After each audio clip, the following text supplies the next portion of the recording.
Welcome to chance. നമുക്ക് ദുപ്പട്ട വീഡിയോയിൽ crush design ചെയ്തേക്കുന്നതായിട്ടോ കേട്ടോ. ഇങ്ങനെ ആ ഒരു ക്രഷ് ടൈപ്പ് ഡിസൈൻ നമുക്കിതിൽ വ്യക്തമായിട്ട് കാണാൻ പറ്റും. പിന്നെ എല്ലാ ഫ്ലവേഴ്സിനെല്ലാം ചെറിയ ചെറിയ വ്യത്യാസം കേട്ടോ.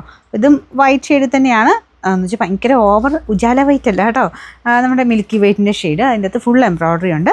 ഇതിൻ്റെ കുഞ്ഞു കുഞ്ഞു ഫ്ലവേഴ്സ് സ്കാലപ്പ് ബോർഡറാണ് ചെയ്തേക്കുന്നത്. അപ്പോൾ ഇതിൻ്റെ നമ്പർ AH641. നമുക്ക് ഇതിൻ്റെ പ്രൈസ് റീസണബിൾ ആട്ടോ, 390 രൂപയുള്ളൂ. 3 അങ്ങനെ വലിയ വ്യത്യാസം പറയാനില്ല കേട്ടോ. ഈ ഫ്ലവേഴ്സിൽ മാത്രം ചെറിയ ചെറിയ വേരിയേഷൻ അത്രയേ ഉള്ളൂ. ബാക്കിയെല്ലാം ഡിസൈനൊക്കെ സെയിം തന്നെയാണ് കേട്ടോ. അപ്പോൾ ഇതിൻ്റെ നമ്പർ AH642, റേറ്റ് 399. സെയിമിൻ്റെ തന്നെ ഇതുണ്ട്, ഡിസൈൻ മാത്രം ചെറിയ വ്യത്യാസം. അപ്പോൾ അത് അങ്ങനെ അറിയാൻ പാകത്തില്ല, ഇതില്ലെങ്കിൽ അത് ഏതായാലും കുഴപ്പമൊന്നുമില്ല. ഇതിൻ്റെ നമ്പർ AH643, റേറ്റ് 399. ഇതിൻ്റെ അകത്തെ 4ാമത്തെ ഡിസൈൻ ഇതാ കേട്ടോ. ഫ്ലവേഴ്സ് നോക്കിയാൽ മതി, അത് നോക്കിയിട്ടാണ് ഐഡൻറ്റിഫൈ ചെയ്യാൻ പറ്റുള്ളൂ. ബാക്കി പെട്ടെന്ന് എല്ലാം ഒരേപോലെ തന്നെയാണ്. പിന്നെ നമ്പർ AH644, റേറ്റ് 390.